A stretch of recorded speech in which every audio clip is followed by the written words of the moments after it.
Os propongo una cosa. Yo sé que acaba de llegar, pero os prometo que es súper sencillo. Vamos a cerrar todas y todos los ojos unos segunditos y así, con los ojos cerrados, vamos a concentrarnos en visualizar a una persona que padece la enfermedad de Parkinson. ¿Lo tenéis? Si lo tenéis, podéis abrir los ojos. ¿A cuánta gente se le ha venido a la cabeza este señor? Es normal, es una de las personas más influyentes que padece esta enfermedad. Pero Regreso al Futuro aparte, si os pidiera que me describierais a este hipotético paciente de Parkinson, seguramente me describiríais algo muy parecido a esto. A un señor mayor, quizá que le cuesta un poco moverse, que le tiembla mucho el pulso, ¿no? Pues no. Lamento informaros de que estáis equivocados, pero no del todo. Estáis equivocados de la misma forma que lo estamos las propias científicas y científicos una y otra vez. Y os voy a explicar por qué. Si hubierais leído una definición de Parkinson de hace unos años, os habríais encontrado algo parecido a esto. La enfermedad de Parkinson es una enfermedad neurodegenerativa motora causada por unas acumulaciones llamadas cuerpos de Lewy en las neuronas dopaminérgicas de la sustancia nigra, llegando a causar incluso la muerte de dichas neuronas. No os asustéis, que hay unos cuantos palabras, pero los vamos a ver uno por uno. Para empezar, ¿qué es eso de enfermedad neurodegenerativa? Pues quiere decir que hay un deterioro en el sistema nervioso. El principal componente del sistema nervioso son las neuronas. En este caso, se mueren unas neuronas muy concretas, que se llaman neuronas dopaminérgicas, que se encuentran en un área muy concreta del cerebro, que sería la sustancia nigra. Vale, ¿y por qué se llama enfermedad neurodegenerativa motora? Pues porque la consecuencia de la neurodegeneración es que se ven afectados los movimientos voluntarios del cuerpo. Y de ahí los famosos temblores, porque las neuronas son las encargadas de generar y transmitir los impulsos nerviosos que regulan la inmensa mayoría de nuestras funciones vitales. ¿Y qué pasa con los cuerpos de Lewy? Pues los cuerpos de Lewy son unas acumulaciones de distintas sustancias, que unas son, digamos, de desecho, otras son defectuosas, otras se han pegado una a otra formando cúmulos. Y si las viéramos de cerca, las neuronas se verían algo así. Ese bolondrio rosa sería un cuerpo de Lewy. Como curiosidad, la sustancia oscura que veis dentro del cuerpo de la neurona se llama neuromelanina y es la que da el color y el nombre a la estructura negra, a la sustancia negra en la que se encuentra. Pues bien, durante mucho tiempo se pensó que estos cuerpos de Lewy eran los principales responsables de la enfermedad de Parkinson. Se pensaba incluso que eran los principales responsables de la muerte de las neuronas dopaminérgicas. Y voy más allá. Una de las teorías que estuvo más extendida sobre el desarrollo de esta enfermedad afirmaba que estos cuerpos de Lewy se generaban más abajo del sistema nervioso e iban ascendiendo por el tronco encefálico, invadiendo el resto del encéfalo y agravando los síntomas. Esto es lo que se conoce como la hipótesis de Braak y fue publicado por el equipo de la doctora Eva Braak en 2003. Solo hay un pequeño problema, que en una gran cantidad de pacientes de Parkinson no se encuentran cuerpos de Lewy y que en otra gran cantidad de los mismos no presentan la distribución que afirmaba Braak y su equipo.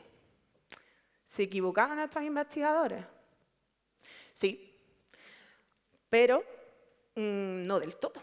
Porque los cuerpos de Lewy sí que se asocian a Parkinson y hay muchos casos en los que presentan la distribución que ellos afirmaban, pero no sirve para explicar todos los casos. Meses después de la publicación de su hipótesis, el equipo de Braak le dio otra vuelta de tuerca al asunto y lanzó otra explicación. Se le ocurrió que quizá el origen de la enfermedad podría estar en el sistema digestivo.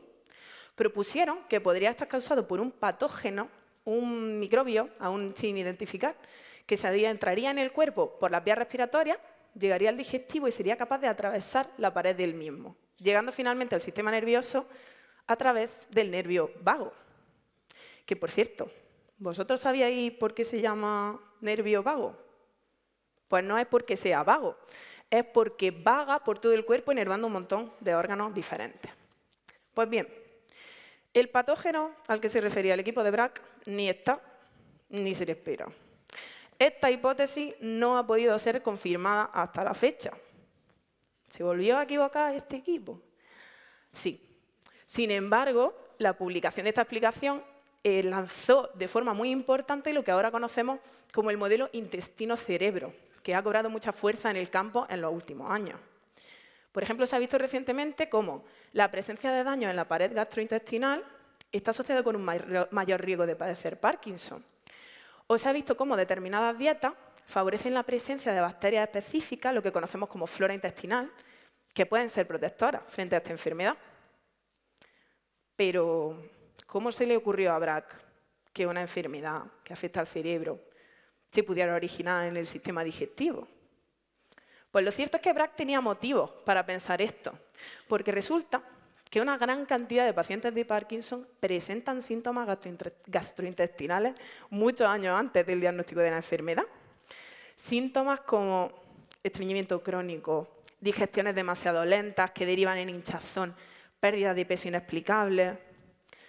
Todos estos síntomas se engloban dentro de lo que se conoce como síntomas no motores de la enfermedad, porque no afectan a los movimientos voluntarios como tal. Y existen un montón de tipos de estos síntomas, como por ejemplo trastornos del sueño, ansiedad, depresión, pérdida del olfato o anosmia, cardiopatía, disfunciones urinarias y sexuales. Va a resultar que no eran solo temblores al final. Para algunos casos, veréis, hay pacientes que presentan principalmente síntomas motores y ya. Hay otros que presentan más no motores. Y también hay un tercer grupo que cursan con una combinación de los dos. Como veis, nada es tan sencillo como parece en un principio. De hecho, con toda la información que os he dado hasta ahora, bien podríamos redefinir completamente la enfermedad de Parkinson. Porque no es una enfermedad neurodegenerativa motora pura, como hemos visto, sino que puede ser multisistémica. Ni los cuerpos de Lewy son universales, por lo tanto, no pueden ser los principales responsables de la muerte de las neuronas, ni del progreso de la enfermedad. Pero sí hay algo, de lo que sí que estamos seguras, es de que las neuronas dopaminérgicas se mueren. ¿Pero y por qué se mueren? Yo no sé si estáis familiarizados con cómo es una neurona por dentro. Os he dicho antes que son células muy especializadas que transmitían los impulsos nerviosos. Y seguro que todo el mundo aquí ha visto alguna vez un esquemita parecido a este. No puedo ser la única a la que este esquema le sugiere que la célula es algo así como una bolita rellena de líquido, donde flota el resto de cosas un poco alegremente. A mí nadie me desmintió esto hasta que llegué a la carrera. Pero lo cierto es que las células no se parecen en nada a esto. De hecho, esta sería una interpretación un poco más aproximada de la realidad. Y si la viéramos de cerca, nos encontraríamos un paisaje parecido a este. Nada, o casi nada, flota libremente dentro de la célula, porque la célula tiene un esqueleto, o citoesqueleto, al que se anclan el resto de la estructura, entre ellas las vesículas. Las vesículas son como los vehículos que transportan dentro de la célula los distintos elementos para que la célula pueda funcionar correctamente. Entre esos elementos están las proteínas, que vamos a definir como si fueran los trabajadores de la célula. Cada uno tiene su función y permite que la célula esté sana y funcione correctamente. Pues a estudiar estos procesos de transporte en el contexto de la enfermedad de Parkinson es a lo que dediqué mi tesis doctoral. Nosotros quisimos ver cómo se veían afectados estos procesos en un tipo concreto de Parkinson de origen genético, que está causado por una mutación en una proteína concreta que vamos a llamar dardarina. La dardarina, de forma normal dentro de la célula, interacciona, se relaciona con otros tipos de proteínas, entre los que se encuentran las proteínas RAB, que se encargan, entre otras cosas, de decidir a dónde tiene que ir cada vesícula dentro de la célula. Pues bien, nosotros vimos cómo la presencia de la dardarina mutante afectaba a su vez a la estructura, a la forma, a la función de estas proteínas RAB, causando como consecuencia un caos de transporte dentro de la célula. Las vesículas se acumulaban no llegaban a donde tenían que llegar o acababan en un sitio completamente diferente. Un poco como si se les fuera la olla a los conductores de autobuses una mañana. A estos estudios dediqué bastantes años de mi vida. Y para poneros en contexto, me gustaría proponeros que hiciéramos todos juntos un pequeño ejercicio de abstracción. Vamos a imaginarnos que en ese esquema tan sencillo que tenemos ahí, ese recuadro marrón representa una estructura de la célula que se llama aparato de Golgi, que vendría a ser como la estación de autobuses, de donde salen las vesículas. Ahora nos vamos a ir alejando hasta ver un esquema de todo lo que ocurre en las neuronas que se sabe que está asociado a Parkinson. ¿Estáis preparados? Allá vamos. Nos alejamos un poquito, nos alejamos otro poquito. Ya veis otras estructuras ahí, marrones. La parte de Golgi está ya chiquitico, chiquitico. Y aquí tendríamos lo que ocurre dentro de una célula completa. Así que imaginaos lo complicado que es estudiar lo que ocurre dentro de una célula. Para empezar, por lo complejas que son, como acabamos de ver. Y para continuar, porque hay cosas que todavía no podemos hacer. Existen limitaciones técnicas. Por eso, en parte también, las investigadoras y los investigadores nos equivocamos y tenemos que replantear nuestras ideas continuamente. Como resultado, el Parkinson ayer se definía de una forma, hoy de otra, y mañana pues no sabemos cómo. Pero ahora podréis entender, después de todo esto que os he contado, por qué os dije al principio que estabais equivocados. No es porque esta imagen sea errónea en sí misma, sino porque sabemos que es terriblemente incompleta. No solo porque el Parkinson no siempre y no solamente produzca temblores, sino porque tampoco afecta exclusivamente a hombres ni a personas de cierta edad. Respecto a la pregunta de por qué se mueren las neuronas, pues aún no tenemos la respuesta.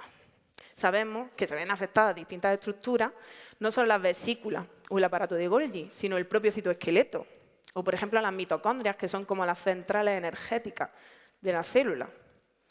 Sabemos que se ven involucradas también otras células, como los astrocitos o los oligodendrocitos, que coexisten con las neuronas, dándoles soporte y permitiendo que estén sanas y funcionen bien. Pero como veis, queda mucho por comprender y por conocer, y por eso son tan necesarios los trabajos como el que llevamos a cabo en mi tesis doctoral. Pero con estas charlas, yo no pretendía solo que os llevarais una idea general de lo que trata la enfermedad de Parkinson, que también, sino que comprendierais que la labor investigadora es lenta y compleja, y que no se cimenta solo en aciertos y en descubrimientos espectaculares, sino que los errores, además de ser a menudo inevitables, son necesarios, y sobre ellos se construye el nuevo conocimiento. Así que si hemos comenzado cerrando los ojos, voy a concluir pidiéndoos que los mantengáis bien abiertos, que no perdáis nunca la curiosidad, ni el espíritu crítico. Y por último, me gustaría deciros que no tengáis miedo a equivocaros y a cambiar de opinión, porque si de algo podemos estar seguras es de que de los errores se aprende. Muchas gracias.